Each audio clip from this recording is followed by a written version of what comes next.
시원상입니다. 오늘은 재료기법사 현대미술에 대해서 알아보려고 합니다. 현대미술은 우리가 지금 살아가고 있는 동시대의 미술 이야기이고요. 이 현대미술에 관련된 작품, 중요 작품들을 이렇게 몇몇 살펴보면서 이야기를 만들어 나가려고 합니다. 자, 그러면은 우리가 지금까지 봤던 미술사 연표가 있죠? 그거를 보면서 조금 다시 설명을 이어가도록 하겠습니다. 자, 우리 이제 미술사 연표를 이제 봅시다. 요 미술사 연표는 익숙하죠? 우리 초반에 르네상스 시기에 의한 프랑드르, 피렌체, 베네치아, 그리고 르네상스 전의 중세미술에 대한 기법들 알아봤고요. 그리고 17세기에 바로코 로코코 미술, 그 다음에 신고전주의와 낭만주의 미술까지 이렇게 두 번째 파트에서 봤습니다. 그리고 이제 근대 미술에서는 어떤 산업혁명과 프랑스 대혁명에 의한 의식과 그 다음에 물감의 그 다음에 물감의 발전 등으로 인해서 또 미술의 아주 기법들이 아주 크게 변하는 것들을 우리가 봐왔습니다. 그리고 세계대전으로 인해서 다다와 초현실주의가 나타난 어떤 영향도 찾아봤죠.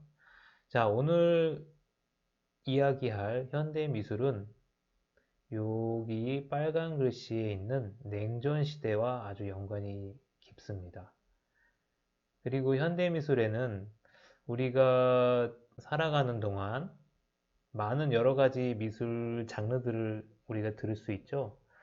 팝아트, 여기에 써져 있는 팝아트와 미니멀 아트, 그리고 추상표현주의와 앵포르멜, 그리고 여기에는 안 나와 있지만 뭐 네오다다, 오바트, 키네틱 아트, 개념미술, 그리고 백남준의 비디오 아트, 그리고 해프닝, 그 다음에 대지미술, 극사실주의, 여러 수많은 장르들이 많이 있습니다. 하지만 그 장르 중에서 가장 우리 현대 미술을 열었다고 할 수 있는 추상표현주의와 앵포르메를 먼저 알아보고요. 그리고 거기에서 발전된 팝아트와 또 다시 발전된 미니멀 아트에 대해서 알아보면은 그래도 아무래도 현대 미술의 아주 큰 줄기를 찾아봤다고 할 수 있을 것 같습니다. 자, 그러면은 이제 조금 더 깊숙이 현대미술에 대해서 들어가 보도록 하겠습니다. 자, 이제 그 전에 있는 미술사 연표의 것들은 다 지우고요. 자, 이 현대미술에서 제일 영향력이 있었던 우리 현대사 두 개의 아주 커다란 세계 대전과 그로 인해서 발생된 냉전 시대가 주 요소입니다. 자, 이 냉전 시대 같은 경우에는 1945년에 2차 세계대전이 끝난 뒤에 미국과 구소련의 어떤 대립 구도에 의해서 50년 동안 나타난 시대를 냉전 시대고요. 이거는 1947년부터 90년까지 거의 50년이죠.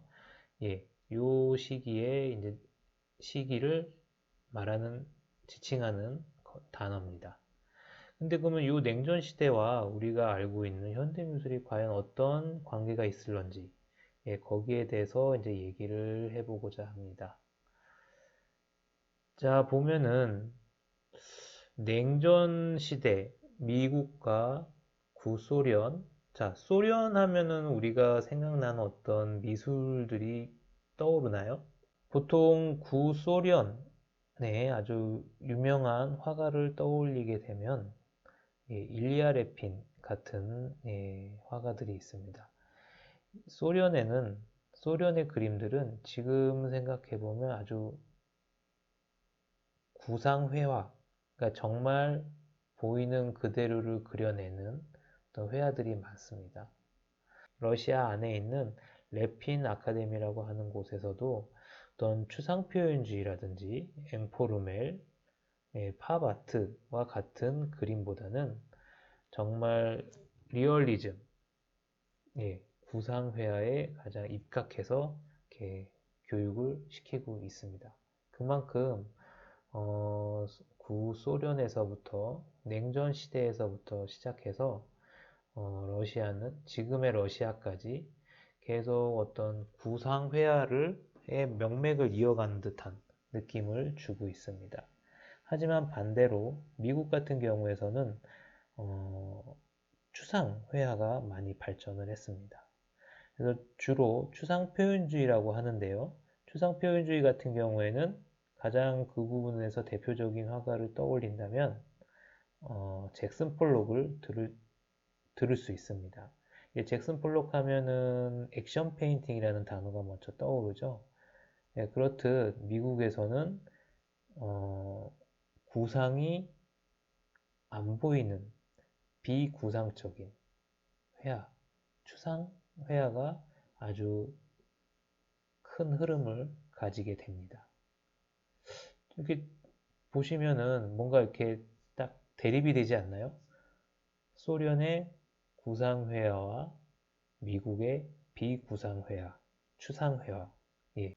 좀 뭔가 이상한 느낌이 들 정도로 너무 대립이 되어 있죠.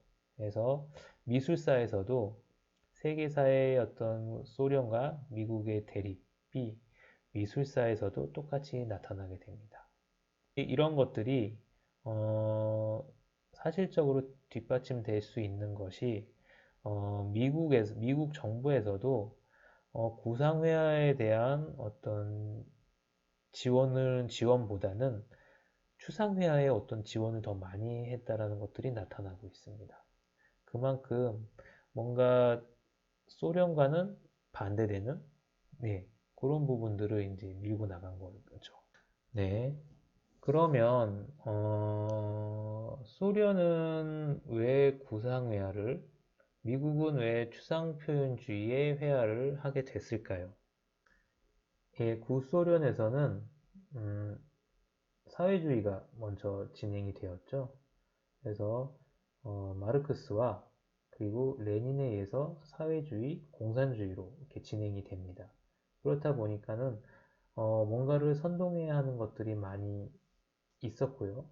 그 선동에 적합한 것들이 바로 미술에서는 구상회화였습니다. 그래서 지금 이제 옛 소련의 어떤 그림들과 어떻게 보면은 지금 우리가 이제 접할 수 있는 어떤 북한의 어떤 미술들을 보시게 되면은 공산주의권, 그러니까 소련과 중국과 그리고 북한과 같은 것의 어떤 그림의 어떤 공통점을 찾아본다면 구상회화가 주로 이렇게 흐름을 잡고 있습니다. 그래서 그런 부분들이 많이 이제 진행이 됐고요. 거기에 반대되는 미국 같은 경우에는 이제 자유주의의 어떤 자본주의와 같은 미국에서는 구상회화는 반대되는 노선을 이제 가게 되는 거죠. 미국 정부에서도 그런 부분들을 반대로 해서 추상표현주의에 조금 더 지원을 많이 하게 됐고요. 그로 인해서 예, 발전이 되었습니다. 물론 이 추상표현주의는 원래는 이 추상미술은 유럽에서 시작이 되었죠. 그래서 바우하우스 이후에 칸딘스키에 의해서 기하학 추상미술, 따뜻한 구상, 차가운 구상 이런 식으로 이렇게 진행이 되었고요.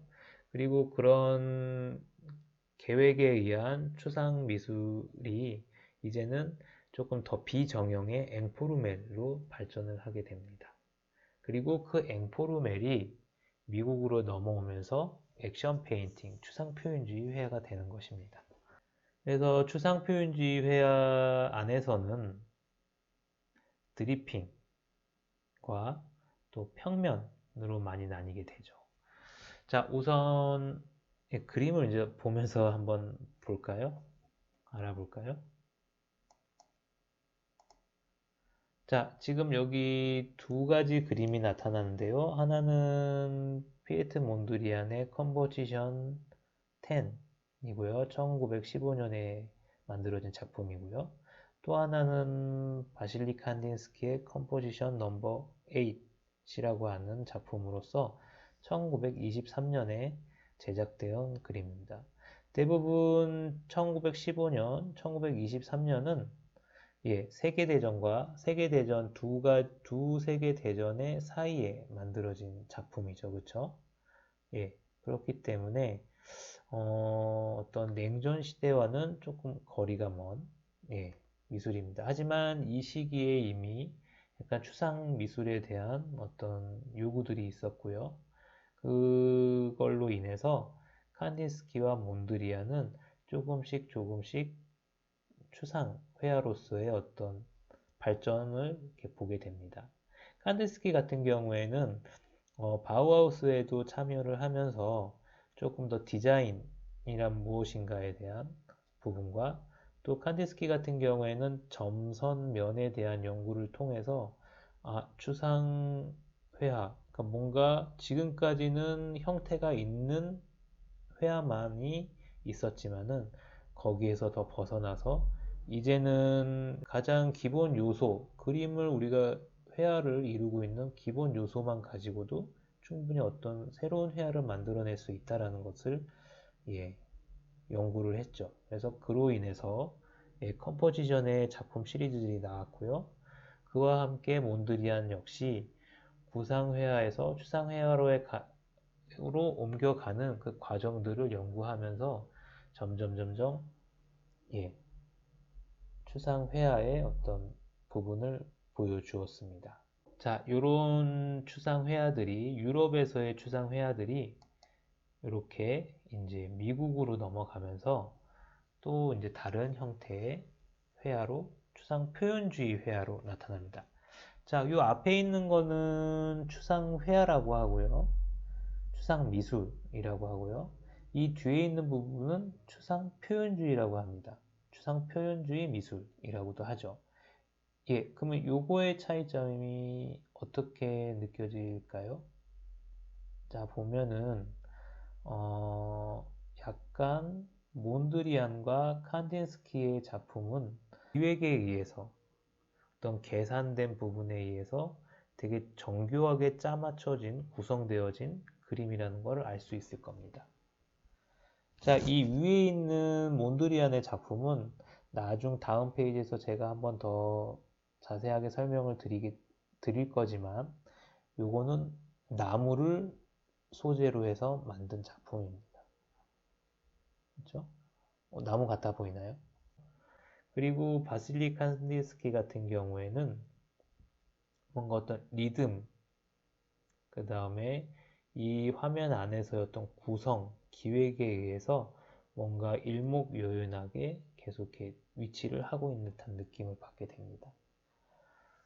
그렇지만은 이제 미국의 잭슨 폴록과 마크 로스코의 어떤 작품을 보게 되면은 어떤 몬드리안과 칸딘스키의 어떤 계획된 구성되어진 계산되어진 것이 아닌 뭔가 자유분방한 것들이 조금 느껴지지 않나요? 잭슨 폴록 같은 경우는 특히 더한데요. 잭슨 폴록의 작품을 제작하는 과정은 되게 획기적입니다. 획기적이라는 것은 뭔가 새롭게 더 발전된 것이라기보다는 그 전에 없었던 작품 기법의 형태를 보여주고 있는 거죠. 잭슨 폴록 같은 경우에는 물감 중에서도 페인트, 우리가 벽면에 붙이는 도료용 페인트를 이용해서 작품을 했고요. 걸쭉한 점성들을 이용을 해서 캔버스를 바닥에 깔아놓고 계속 이렇게 움직이면서 계속 이 캔버스 주변을 돌아다니면서 밟으면서 페인트를 뿌려나가기 시작합니다. 그래서 이 액션 페인팅이라는 것이 뭔가 뿌리는 행위에 의해서 더 멀리 퍼지기도 하고 아주 얇게 선을 나타내기도 하고 곡선을 나타내기도 하고 떨어뜨리기도 하고 동시에 표현이 됩니다. 이것은 어떤 계획된 부분도 있을 수도 있겠지만은 오히려 계획된 것보다는 즉흥적인 감정에 의해서 이렇게 작품을 했다고 볼 수가 있습니다. 반면에 이 마크 로스코 같은 경우에는 막 이렇게 돌아다니면서 막 뿌리고 즉흥적으로 감정에 의해서 즉흥적으로 하기보다는 조금 더 절제된 감정에 의해서 색을 바르고 여러 번 겹치면서 어떤 먼 색감의 어떤 대비라든지 그런 부분들을 찾아서 전체적인 면을 골고루 바르는 형태를 나타냅니다. 어떻게 보면은 시작은 칸딘스키의 어떤 부분과 약간 조금 맞닿아 있겠지만은 하지만은 어떤 날카롭고 계획된 것보다는 계속 번짐이라든지 그런 부분 자기 감정에 의해서 조금씩 이렇게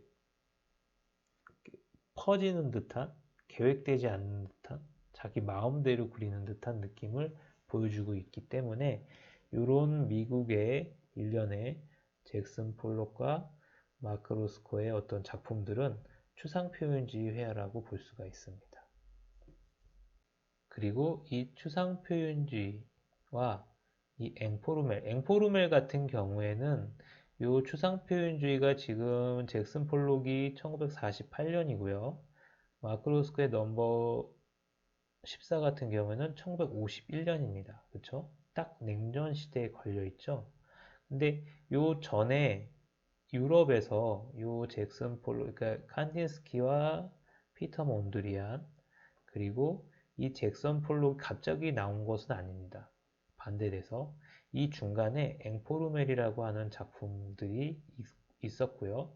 이 앵포르멜 작품들은 요 너무 계산되고 기획되어진 미술품들을 약간 비방한 듯하면서 좀 그 반대급부로 이렇게 발전된 것이 앵포르멜입니다. 앵포르멜 같은 경우에는 비정형 추상 미술이라고 해서 이제는 계산되어진 어떤 동그라미, 네모, 곡선, 의도된 곡선들이 아니라 그냥 막 문지른 듯한 형태가 없이 그냥 튀어나오고 들어가고 해서 좀 더 그 평면의 우둘투둘함을 더 부각시키는 것들이 앵포르멜 미술입니다. 그리고 이 앵포르멜 미술 같은 경우에는 우리나라에도 엄청나게 많은 영향을 끼쳤습니다. 예, 이거는 또 나중에 그럼 얘기를 해보고요. 그리고 나서 조금 지나서 추상표현주의와 앵포르멜이 아주 유럽과 미국에서 가장 큰 기득권을 형성하게 되죠. 이때 당시의 어떤 사회적 배경에는 미국에서의 어떤 기득권층, 권력층의 어떤 사람들은 이 추상표현주의 미술을 보면서 그 미술 작품들을 향유했습니다.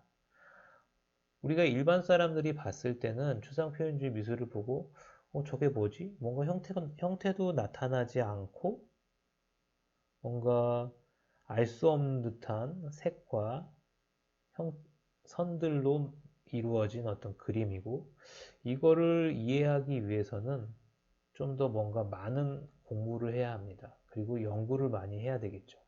그리고 어느 정도의 미술적인 지식이 필요합니다. 하지만 이런 것들에 비해서 너무 기득권층에만 향유되어진 이런 추상표현주의 미술을 일반 사람들이 이해하기는 너무 어려웠습니다. 그렇기에 일반 사람들에 의해서 조금 더 이 기득권적인 추상표현주의의 미술에 반대되는 부분들을 찾고 싶어 했고요. 좀 더 쉽고 우리가 일반 사람들이 더 다가갈 수 있는 미술을 원했습니다. 그때 나타난 것이 바로 팝아트입니다. 이 팝아트는 지금 요 위에 앤디 워홀의 마를린 몰로의 어떤 팝아트의 작품이 있죠. 앤디 워홀의 마를린 먼로 1964년의 이 작품은 그 전과는 다른 새로운 기법으로 그려졌는데요. 그려졌다라기보다는 인쇄된 그림입니다. 자, 요거는 인쇄 기법인 인쇄 기법 중에 하나인 실크 스크린을 이용한 작품인데요. 판화의 한 종류라고 보시면 됩니다. 예. 그래서 판화 기법을 이용을 해서 만든 작품입니다. 그렇기 때문에 처음에는 주황색, 노란색, 그 다음에 살색, 그리고 빨간색, 그리고 눈의 어떤 푸른색, 이런 식으로 차곡차곡 색을 한 톤 한 톤 쌓아서 올린 기법을 말하는 것입니다. 어떻게 보면은 좀 만화 같은 느낌이 들죠?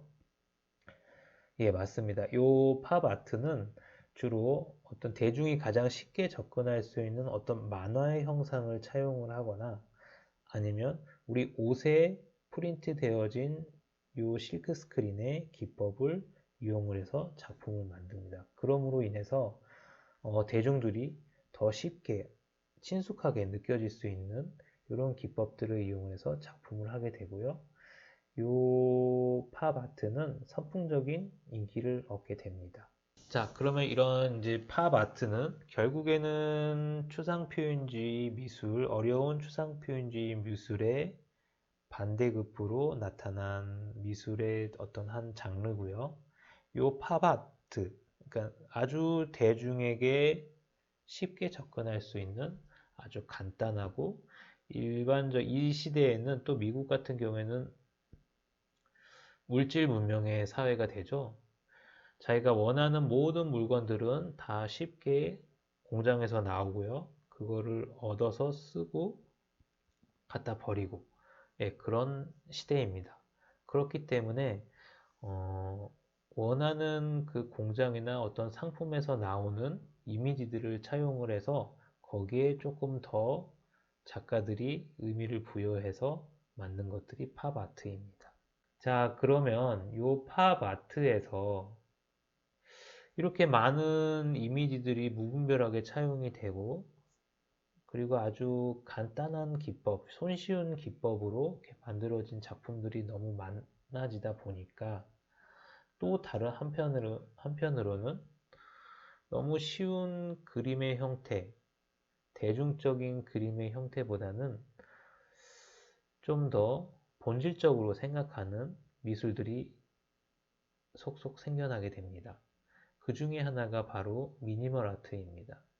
예, 미니멀 아트라고 하는 거는 우리 일반 회화가 평면을 그린 거죠. 평면의 그림을 그리게 되죠. 2차원 평면에 뭔가 원근감과 여러 가지 착시 현상들을 물감을 색감을 넣음으로 인해서 뭔가 그 안에 공간이 있는 듯한 느낌을 주는 형태가 회화입니다. 그리고 우리가 늘 생각하고 있는 회화는 평면이고요. 그리고 액자와 같은 사각형 틀에 들어가 있죠. 그리고 그림은 항상 벽에 걸려 있습니다.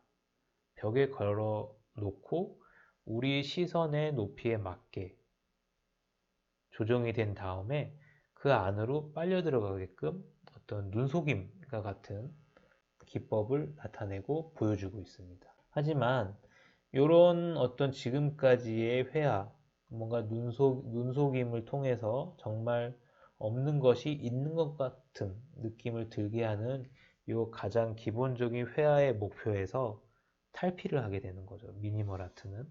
그래서 어떤 물체의 본질을 알아가는 거. 어떻게 보면은 아까 미니멀 아트와 아까 다다도 좀 그랬죠. 다다는 의미 면에서 좀 그런 거고요. 미니멀 아트는 가장 기본적인 물질, 물감의 물질과 사각형 틀과 벽, 평면 이런 것들의 어떤 원근법의 어떤 속임수에서 벗어나고자 하는 것을 추구하는 게 바로 미니멀 아트입니다. 자, 미니멀 아트의 작품 한번 예시를 볼까요? 자, 요거 많이 보셨죠? 도널드 저드의 무제라는 작품이고요. 1990년에 나타났습니다. 도널드 저드는 작가는 이 작품을 되게 많이 여러 가지 버전으로 나타냈습니다. 이 작품 파란색도 있고요. 약간 색깔별로 다 있는 것 같아요. 자, 어떻게 보면은 요걸 보고, 요거 미술인가? 회화인가? 라고 생각하기에는 좀 틀리죠. 그쵸? 요즘에 우리가 봤을 때는, 뭐 이런 회화도 있을 수 있고, 이런 예술이 있을 수도 있어. 라고 이렇게 생각이 들겠지만은, 이 1990년대 당시, 1900 처음에 나왔던 요 미니멀 아트가 나왔던 당시에는, 평론가들이나 일반 다른 작가들한테는 획기적인, 예, 작품이 예술이 되었습니다. 뭔가 지금까지는 회화나 어떤 조각도 마찬가지입니다. 조각도 로댕을 보게 되거나 그런 보면 어떤 구상적인 어떤 묵직한 입체적인 볼륨감이 있는 듯한 그런 부분들이 있는 반면에 또 회화도 어떤 형태가 있고 그 안에 공간이 있고 그런 것들이 있었습니다. 하지만은 요 도널드 저드의 어떤 작품을 보게 되면은 로덴과 같은 사람의 어떤 고뇌의 어떤 그런 구상적인 우리 인간의 형태가 보여지는 것과 달리 형태도 없어지고요. 그냥 일반 사각형의 어떤 형태가 직육면체가 벽에서 튀어나와 있습니다. 그리고 로댕의 조각 작품 같은 경우에도 어떤 좌대 있죠? 요 땅바닥에 어떤 약간 위로 솟아나온 직육면체의 좌대 위에 작품이 놓여 있게 되죠. 하지만 요 도널드 저드의 작품은 벽에 붙어 있습니다. 좌대에 있지 않고 벽에 붙어 있기도 하고요. 그냥 땅바닥에 납작하게 펼쳐져 있기도 합니다. 그래서 뭔가 전통 조각으로서의 어떤 부분, 전통 회화로서의 어떤 부분들을 다 무시하고 새롭게 나타내려고 하는 부분들이 있습니다. 그리고 가장 기본적인 물질의 본질에 대해서 본질만을 나타내고자 하는 작품들이 바로 미니멀 아트입니다. 자, 우리가 요즘 미니멀적인 인테리어라든지 미니멀 같은 집 그런 것들이 많이 유행을 하죠. 그래서 뭔가를 계속 비우자고 합니다. 그렇죠? 이게 바로 미니멀 아트와 어떤 약간 의미가 개념이 일맥상통하다고 생각되지 않으시나요? 그래서 뭔가 꽉꽉 채워서 뭔가를 이렇게 계속 표현하려고 하는 것이 아닌 가장 기본적인, 가장 필요한 것들만 갖다 놓고 그 외에는 다 버리는 듯한 것이 바로 미니멀이라는 뜻입니다. 그러면 오늘은 여기까지 하고요. 다음에는 각 개인 작품들을 한번 더 보면서 그 작품 분석과 거기에 얽혀진 얘기들을 한번 다시 다뤄보도록 하겠습니다.